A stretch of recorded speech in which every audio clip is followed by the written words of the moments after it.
ಎಲ್ಲರಿಗೂ ನಮಸ್ತೆ. ಇವತ್ತು ನಾನು ಮಾಡ್ತಾ ಇದ್ದೀನಿ ಓಟ್ಸ್ ದೋಸೆ. ತುಂಬಾ ಚೆನ್ನಾಗಾಗುತ್ತೆ ಓಟ್ಸ್ ದೋಸೆ.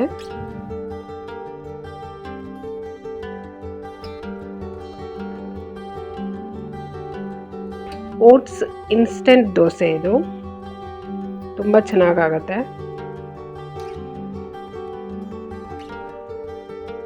ತುಂಬಾ ಸಾಫ್ಟಾಗಿ ರುಚಿಯಾಗಿ ಆಗುತ್ತೆ.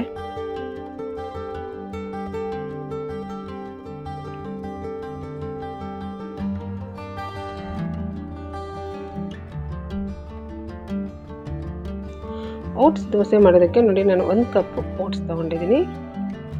ಓಟ್ಸ್ ನೀವು ಯಾವುದಾದ್ರೂ ತೊಗೋಬೋದು.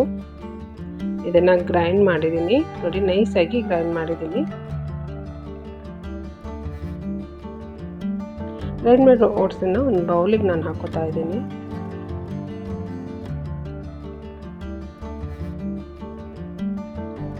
ಈಗ ಅದಕ್ಕೇನೆ ಅದೇ ಕಪ್ಪಿನ ಅಳತೆಯಲ್ಲಿ 1 ಕಪ್ ಚಿರೋಟಿ ರವೆ ನಾನು ಹಾಕ್ತಾ ಇದ್ದೀನಿ. ಮತ್ತು ಒಂದು ಅರ್ಧ ಕಪ್ಪು ಮೊಸರು,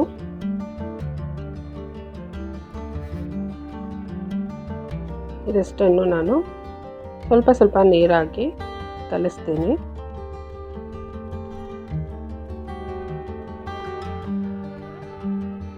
ನೋಡಿ, ಈ ರೀತಿ ಕಲಿಸಿದ್ದೀನಿ.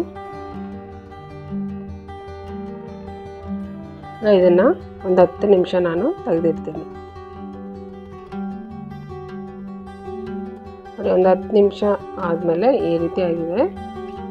ಸ್ವಲ್ಪ ಹಿಟ್ಟು ಗಟ್ಟಿ ಆಗುತ್ತೆ, ರವೆ ಎಲ್ಲ ನೆನೆಯುತ್ತೆ. ನೆಂದ ಮೇಲೆ ಅದು ಹಿಟ್ಟಿನ ಗಟ್ಟಿ ಆಗುತ್ತೆ. ಅದಕ್ಕೆ ಮತ್ತೆ ನಾನು ಸ್ವಲ್ಪ ನೀರು ಹಾಕಿ ಮಿಕ್ಸ್ ಮಾಡ್ತೀನಿ.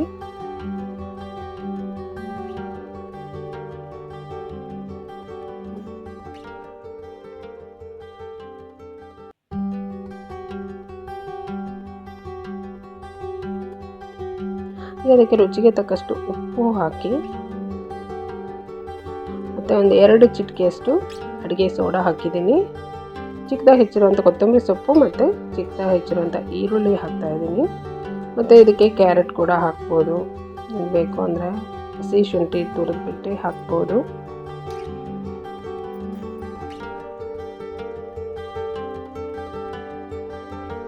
ಈಗ ದೋಸೆ ಹಿಟ್ಟು ಯಾವ ಥರ ಇರುತ್ತೆ ಅಲ್ಲ, ಆ ಹದದಲ್ಲಿ ನಾನು ಕಲಿಸ್ತಾ ಇದ್ದೀನಿ. ಬೇಕನ್ಸಿದ್ರೆ ಮತ್ತೆ ಸ್ವಲ್ಪ ನೀರು ಹಾಕಿ ನಾನು ಕಲಸಿ ಮಾಡ್ತಾ ಇದ್ದೀನಿ.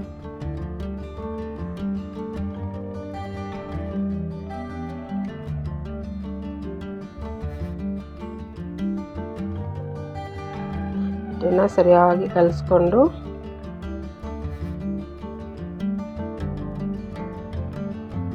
ನೋಡಿ, ಈ ಹದದಲ್ಲಿ ಇರಬೇಕು. ತುಂಬ ತೆಳು ಮಾಡಬೇಡಿ.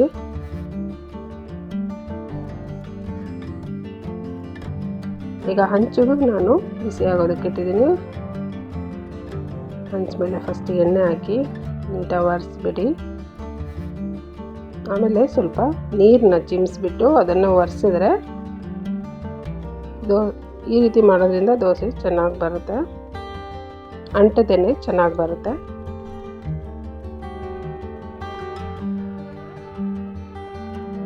ಮತ್ತು ಓಟ್ಸ್ ದೋಸೆ ಇದೆಲ್ಲ, ಇದು ಗರಿಗರಿಯಾಗಿ ಬರಲ್ಲ, ಸಾಫ್ಟಾಗಿ ಬರುತ್ತೆ. ಇದ್ರ ಮೇಲೆ ಎಣ್ಣೆ ಅಥವಾ ತುಪ್ಪ ಹಾಕ್ಕೊಂಡು ಬೇಯಿಸಬೇಕು.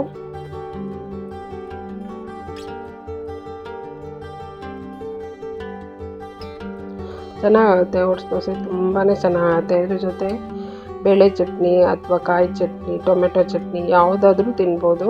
ತುಂಬಾ ಚೆನ್ನಾಗುತ್ತೆ. ಮಕ್ಕಳಿಗೂ ಕೊಡಿ, ಸಾಫ್ಟಾಗಿ ತುಂಬ ಚೆನ್ನಾಗಿದೆ. ರುಚಿ ಕೂಡ ತುಂಬಾ ಚೆನ್ನಾಗಾಗುತ್ತೆ ಇದು. ಈಗ ಬಿಸಿ ಬಿಸಿಯಾದ ಓಟ್ಸ್ ಇನ್ಸ್ಟೆಂಟ್ ದೋಸೆ ರೆಡಿ ಇದೆ. ನನ್ನ ವಿಡಿಯೋ ಇಷ್ಟ ಆದರೆ ಲೈಕ್ ಮಾಡಿ, ಶೇರ್ ಮಾಡಿ, ಸಬ್ಸ್ಕ್ರೈಬ್ ಮಾಡಿ. Thank you.